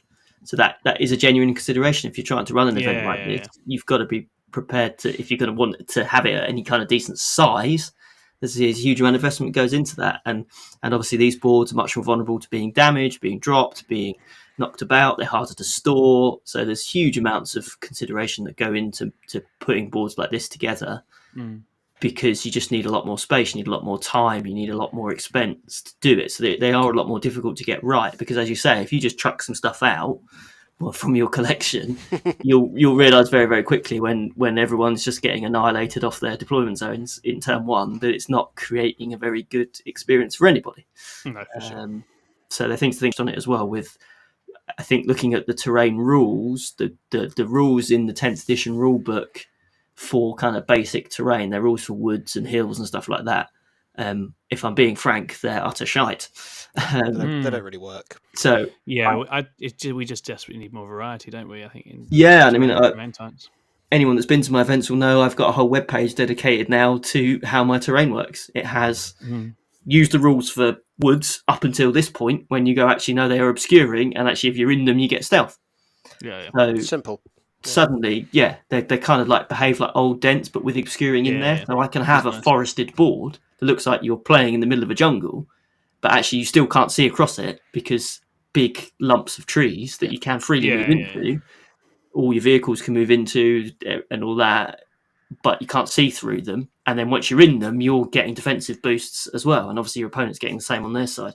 But that took obviously to take the base rules and go, these are rubbish. So move them aside, create rules for each piece of terrain that actually works, and then put it together in a coherent format so players can come up to their board, scan the QR code, and then work out how their board works. Yeah. And there's some fundamentals there that are just always good for introducing variants, right? Can you see? Do you get some cover? Do you get a minus to hit? These all make it a little bit harder to just blat each other, and I think that's good. Yeah, definitely. Awesome. Okay, wonderful. Right, that wraps us up. So we will take it now to listener questions. If you have listener questions in the chat, please do bung them in. If you want to be a hero like Simon B and become a member, please do become a member. Obviously, you can super chat and you can buy Chris a nice hat for him to paint his Bretonians in. I'll wear it. He'll wear it. If you buy Chris, give Chris some hat money, he'll wear it next show. And we will obviously go to the Discord and have a little look and have a little muck around with questions that you have already asked. So what have we got here? We have Hannibal asks, what, if anything, would you change about the UKTC terrain or terrain setups? Add some crates. Yeah. Bit more variety. Variety is the spice of life. Yeah, something that isn't ruins. Whether it's some trees or some crates or whatever else, I think that'd be really nice. Then Taichi or Tichi asks, what's your thoughts on removing souping from competitive? Seems like it messes up balance, hard to balance, and to the detriment of the faction being souped from. You can't buff demons, Drakari, or default marines without taking into account the factions that can take them. I don't think it's as such a problem at the moment. No. I think maybe so you go all the way back to like 8th edition where you had the Knight Castellan, the Blood Angel Smash Captains, the Loyal 32. It was a lot worse. Yeah, it was just that was just the way you played, and it was the rules were so open to abuse. And I think the point about it being it's hard to adjust without affecting other factions is right if you only do it through points. But what GW are clearly trying to do at the moment is move away from that. You look at how they're bringing in like that demon ally rule with that was a big change. The battle line, just that approach to rules writing, I think is probably going to be more effective. So, and if you think about the top armies, sure, Chaos was souping to an extent, but Chaos always have. Yeah. Other than that, there's because you don't have really that cross Imperium. I guess I would love 95-point Ravagers, and that is Yunari's fault. Yeah, but that's the world in which we have to live. Yeah. So there's the odd little thing, but I honestly agree. I don't think it's as much of an issue as it has been in the past. I think I would probably disagree agreeably. I think you've just described a lot of fixes and a lot of adjustments that Games Workshop had to make some factions, which is the original point of the question. Obviously, some factions still be able to take their units without messing around others. I think if an event or a mission pack is being branded as competitive, I think it's easier, and I've always stood by this, is that you just don't do any souping whatsoever. Yeah, I think for fun games, crack on, do what you want. But actually, if it's a competitive event, when you allow armies to just offset their weaknesses by souping in a couple of units here and there, take Chaos Knights souping in Nurglings, for example. I know Chaos Knights aren't exactly the top of the meta at the moment, but giving them an ability to do something that fundamentally their codex doesn't really allow them to do. Yeah, 40-point infiltrate is maddening. That exactly, a whole bunch of armies can just open that up, and then to kind of mean to try and create a situation where that's then not a problem, and you have to start adding all extra rules in about battle line and all this sort of stuff. It would just be easy if you just said don't soup stuff. If you want to take a competitive event, you want to run Chaos Knights and make them work, you make Chaos Knights work, or you make Demons work, or you make Space Marines work, however you're going to do it. And completely agree, it's a lot better than it used to be. It used to be a disaster, and it's now probably just edge cases here and there. But I don't know. I'm very much on the line. Just say, just don't do it at all. And it does highlight an issue which 10th has had, which has been recurring, which is that some of their sort of hot topic rules that they've given lots of things this time exist for some armies and just not for others. So infiltrate and lone op and scout and all these different things. Some armies have them, some simply don't. So plugging armies that can go and nick that from somewhere else and plug it in are in a better spot than the ones that can't. Cool. All right. Next question. We have got Arnie. What do you think about giving indirect fire a rule similar to killer cans / hazardous? So you have to roll every time you shoot to see if you end up friendly firing on any of your friendly units within 12 of the intended target. Might be a bit too much, but fluff-wise it works pretty neatly, as there's surely a risk of shooting your own dudes if you can't see where you're shooting. That sounds really fun. It's a really fun rule. I think it'd be really cool. And I think if that's how the rule system generally worked with those sorts of rule mechanics, I think all aboard it. The GW have gone down this simplified and not simple or whatever thing. Yeah. So the GW solution will be something like hit on sixes, right? I think but that's it. I think that rule would be really cool. And I think that sort of rule system would be really fun, but you have to get it right. Scatter for things like manticores would be really fun. Like that, I think that's a good time. You described in second, Ed. Yeah, we're going back now. I mean, I think there was a comment below that in the Discord where people are answering questions in the podcast questions section. If we're going to do some admin, but they did say this is hitting on sixes as if it was like Overwatch. I think potentially hitting on sixes might be a bit harsh for indirect. Potentially would start with hitting on fives with no re-rolls or ability to boost that and see where that sits us. Whether that's too harsh or not, I don't know. What about orcs indirect then? Because then they're hitting on sixes if they're being -1 to hit for whatever reason. That's fine. So can't use that with orcs. They're rubbish at shooting anyway. That's their whole MO. There is actually if they can see or not see. So. Shoot randomly and see what happens. they should be just as accurate if they're not seeing them because they don't shoot accurately. It's the point. Yeah. Honestly, I think just not being able to do extras like reroll or boost would be enough, even with basic ballistic skill. Night Spinner without an Eldar reroll gets real anemic real quick. Manticore without full rerolls to hit against infantry, which you could still do if you just nudged out and fired at them in line of sight, which will be an option in the game. I've watched people play their artillery, and there's always a moment after they've battered their opponent for 3 turns that they just come out and act like battle tanks. So you can do it. It's risk, so right? I think just losing the extra efficiencies when you're indirect would be good. Yeah, I think that would be nice. Because when I was taking whirlwinds with the Tech Marine, me being able to go, I'm hitting on 2s, and I can ignore it because I'm already injured, was stupid, realistically. That shouldn't be a thing. Yeah. Cool. Alrighty. Hive Fleet Phil asked, both Tom and Davey played at Goonhammer. Yes, we did. Goonhammer was an amazing event, which was a GW terrain-based event. Davey has touched on it in the NID chat that it was refreshing. Would you like to see more variants of terrain? UKTC seems so dominant. ATM has positives and negatives. Obviously, we've covered this quite a lot. In 9th, there seems to be more alternatives with GW, Glasshammer, UKTC, BT. I would say to that, the Saffron Walden GTs, 4th and 5th of May. Pick up a ticket. You Outrageous. Get all the variety in the world. Outrageous. But yeah, more variety is good. I'm on a quest to go to lots of different GTs with different terrain this year, and it's been a good time. I think it's well worth it. Beachhead with Vanguard terrain, or over at Factorum in the southwest, also different terrain. Hellstorm obviously do their own terrain. There's a whole bunch, but you just have to be a little bit off-piste. So if you do get a sense that you're a bit UKTC'd out, you want to try something else, absolutely go for that. And then you'll be all the more grateful for UKTC when you get back to your lovely, safe Rhino staging box in the middle and know what's going on. Okay, next up we've got... Okay, so this was a question that I wanted a little bit of expansion on in the chat, because we had a message from SD who said, what steps can you take to improve a weak mental game? Custodians bring out the worst in me. Oh, man. Although I try my best to remain sportsmanlike.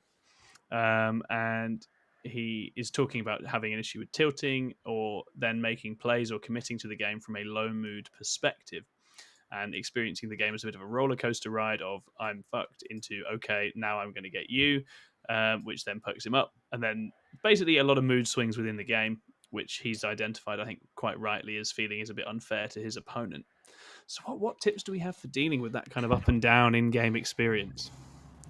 I think first up, kudos for him for putting that out on a public forum. I hugely respect bringing that to us, SD. Nice one. Can I just say, if you go to our live page, episode 33, we did an episode called Managing Emotions at the Table. Yes. So we have covered this.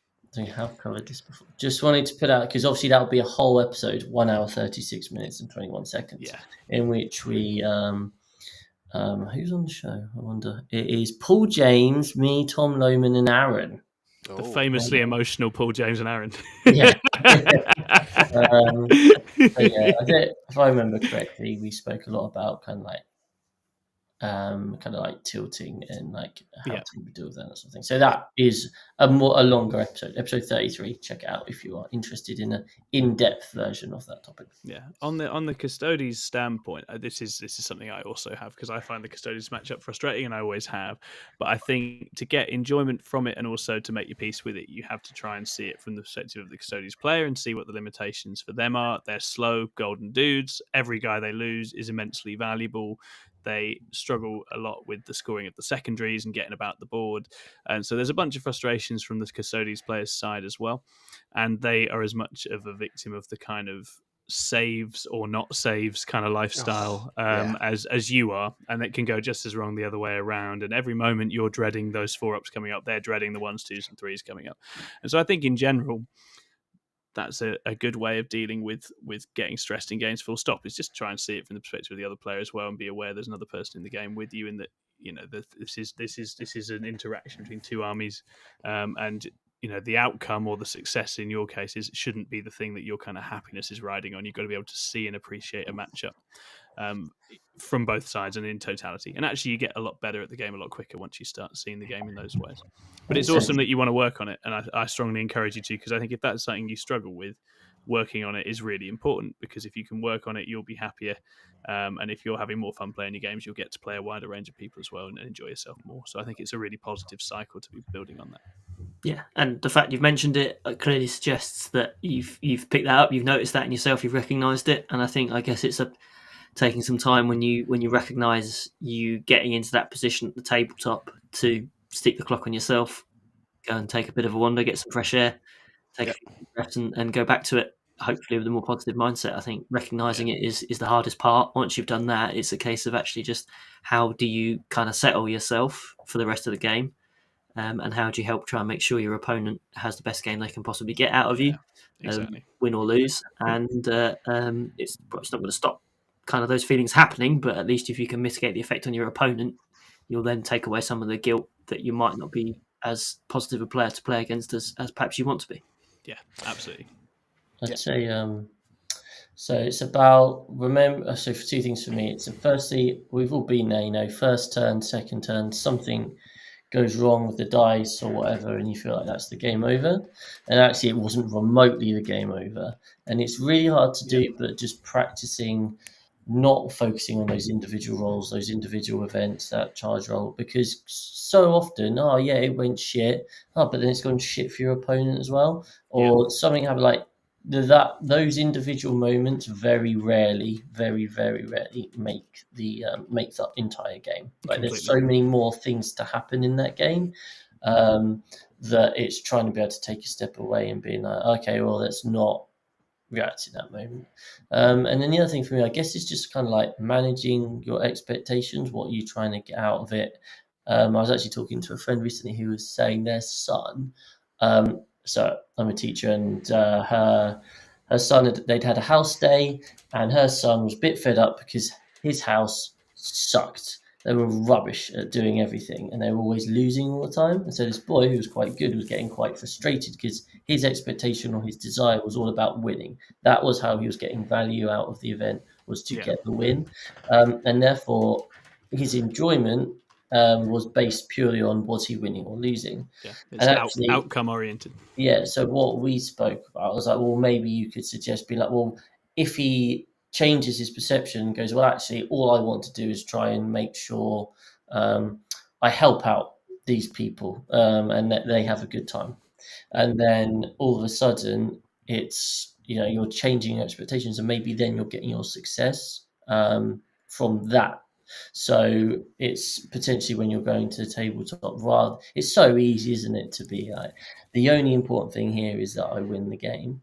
And I know personally for me, the more I've played, the more I've matured. It's a bit more all-encompassing now, and I'm much more about the experience at the tabletop, and do I make a friend, and do we have a good time? And I think it's maybe addressing, like, what are you trying to get out of, because everyone loses, right?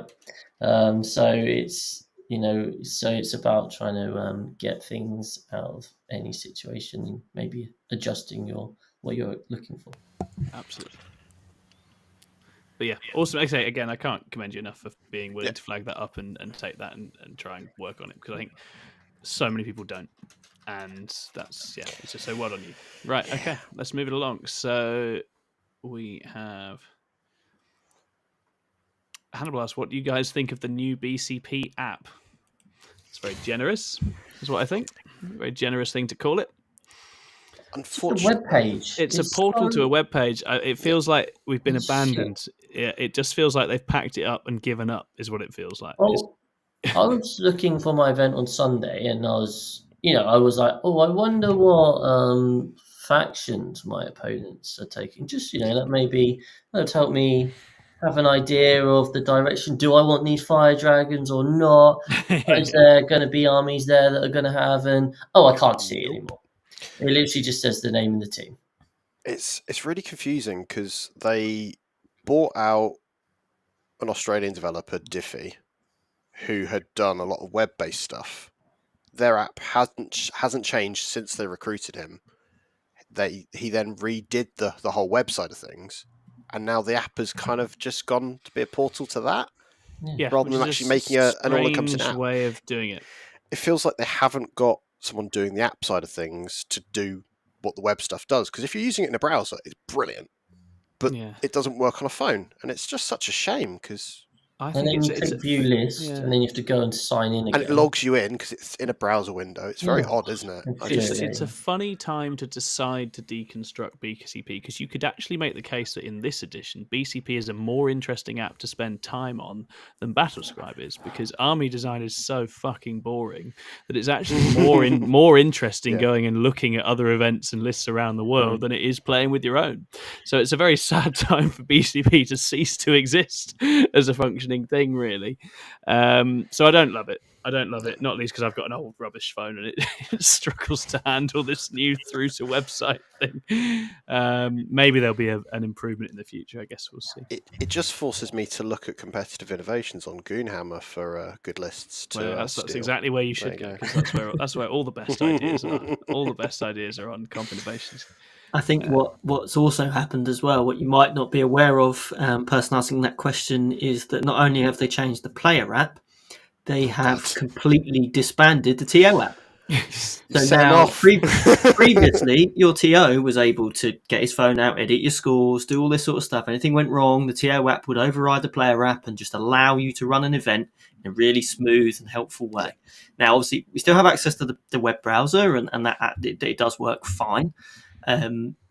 But why they took it away from, like, if a player comes to me and says, I put my score in wrong, or we can't upload it, it's a faff to pick up a laptop and take it over to a table, put it on the table, and then start manually typing in the scores. So you're just mucking about, where actually if you just had it on your phone, on the app, and you could just edit the scores or do whatever you needed to do, change the list, however you needed to do it, having it all on your phone is a lot easier than having to get the web browser out.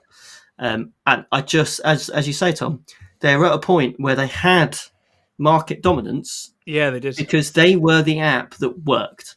It was the app that fed into all the stats. It fed into everything. It seamlessly kind of meshed with everything. So from my events, you buy the tickets. You go on my website and you buy a ticket, but you buy it off the BCP website. So they take a cut of all of my ticket sales. So they take a percentage of everything that I sell. And what do I get for that as a TO? And I'll get angry if I keep going, but what service am I now being provided with? I'm being provided with a player app that people complain about. So people come to me, and I've had it with the charity slam. People can't upload their lists properly. Yeah. So I'm now manually uploading people's lists onto the BCP app because they can't do it on their phones. Yes. Like, what am I paying for at that point? Yeah. What service is being given? Use Stats and Ladders or Pun. That's the way. Yeah, well, I mean, I did post on the TO's Facebook group. I saw. Has anyone used something different? Because this is just a nightmare, and I just want to move the whole operation to something that works. Because I don't want to be getting complaints at my event or before my event that they can't upload properly or the app's not working, because that's not my fault, and there's nothing I can do to control that. So it creates a negative experience at an event that is completely avoidable because it worked before.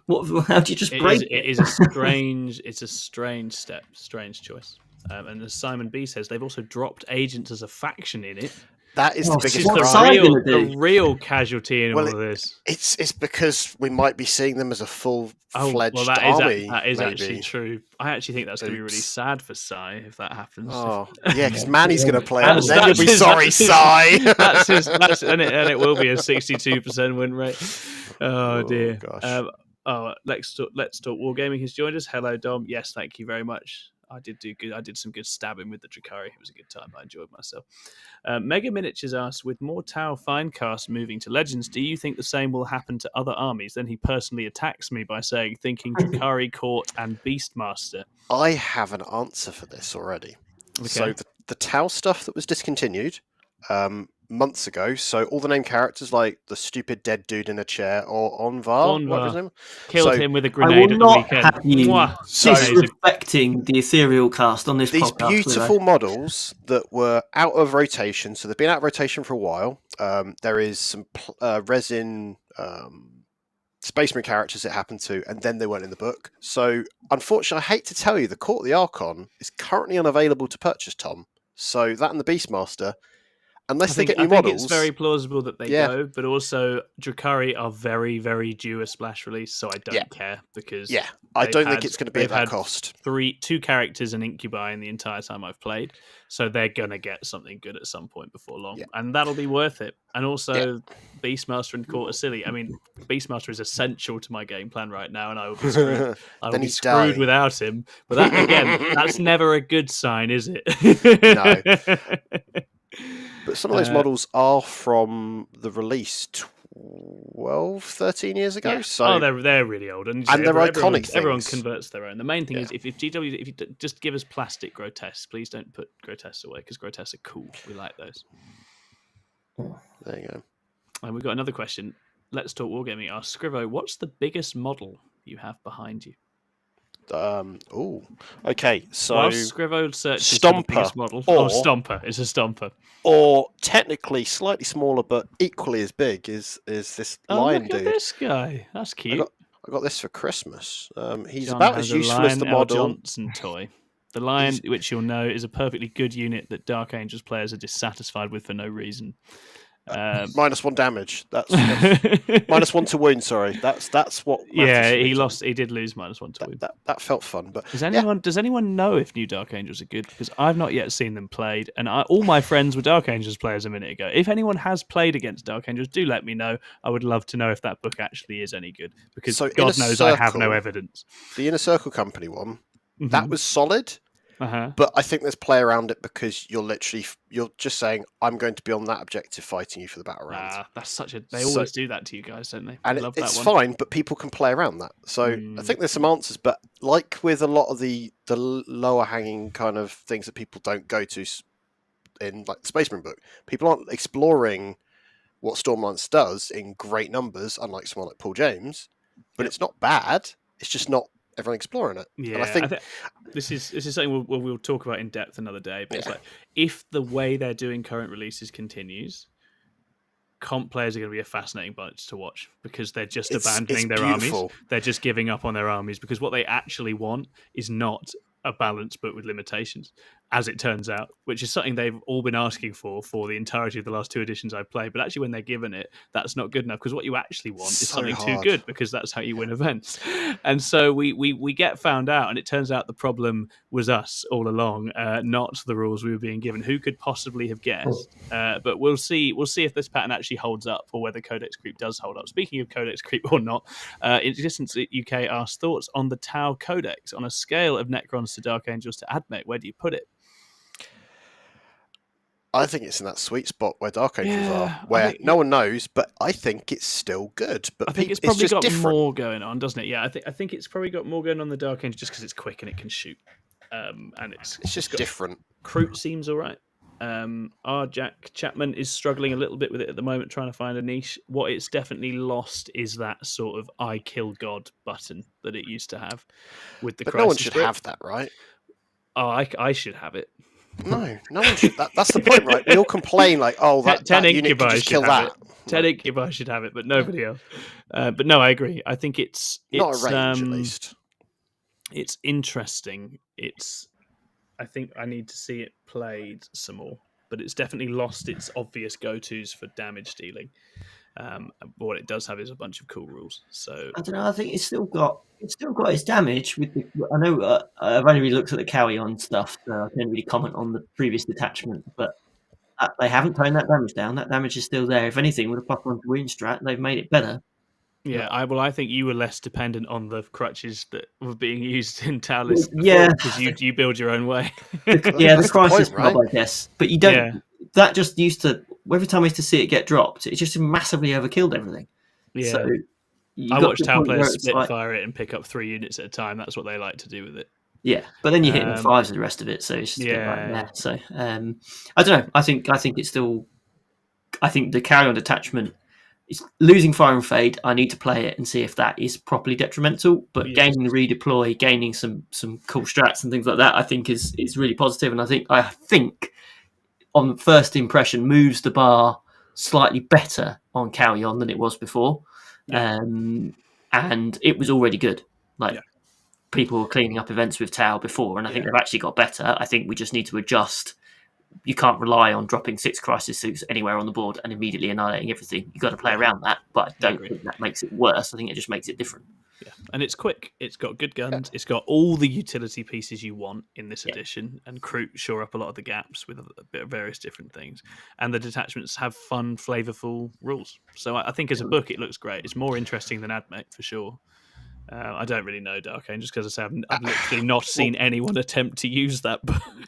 It's because I've been playing it when I've not been around you. It's not so local. But what this tells me, though, is that they're not afraid to go, this data sheet's overcooked. So Deathwing Knights, they weren't smashing and destroying things, but they were a real problem still because they just stuck around too long. Same with the crisis suits. So it's showing that they're going, this is the problem unit. Other units should be used. So they're just toning them down. And I think that's the health of the game needs it. It hurts us all because we've all got our favourites, and they're always the one that's always first in the list. But they shouldn't be, perhaps. Maybe that's the thing. Like, we should be taking other stuff. I think maybe just big death bricks of all kinds taking a bit of a hit is good. 10 Incubi need to go. Yeah. I am currently one of the only holdouts on the 10 Incubi. Most people say 5 is more than enough, but I just quite enjoy having 10. Sometimes Magnus just needs to die. Okay, so let's talk Wargaming Us. You all get 1 vote. He's made a game for us. Which terrain set is the best for competitive play? Saffron Slam. Lewis says Saffron Slam. Chris, what do you say? WTC. WTC. John, what do you say? Well, you know what I'm going to answer with, and it is WTC, because I think it's not perfect, but it is probably the best. And personally. I'm going to say Saffron Slam, producing a dead draw. Perfect. Oh, God. Okay, wonderful. Not again. We'll fight it out on the ravine, Scrivo. But we've gone for generally denser boards there, I think, Dom. And I agree with you. I think UKTC in the current game is too open. That is my feeling on it as well. And then Existence UK says Montcar or Ret Cadre play to a more 10th ed way, perhaps. Yeah, I think so. And I think this is what we've been talking about in our chat, where we've suddenly got a bunch of Tau players. Is that I just think Tau are going to have to do some different things.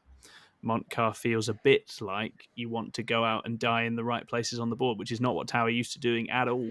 Tau pulling the "you tabled me, but I got more points" game.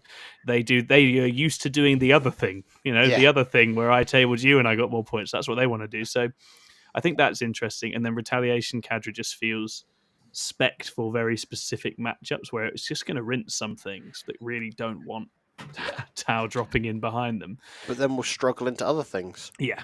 So it's got that hypercrypt energy where it's just it's a meta choice. But it's nice. I think it's cool that all 4 of them have a very different feel, encourage you to play a different way. that is a much more exciting state of affairs than a couple of the books that have come out. So I think that's good. But as I say, it's going to be fascinating. If this sort of toning down / mild disappointment with books keeps up for a whole edition, it's going to be hilarious watching everyone going off it and everyone crawling a sort of reverse meta chase back to the indexes. Well, what's still stupid? What's still not good?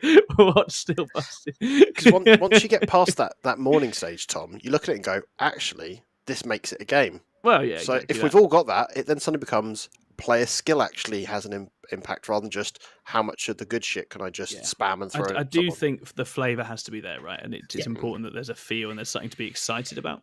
And I think that's where maybe I think the AdMech one, I've not seen much in there that the AdMech players were excited about. And that's a bit of a shame.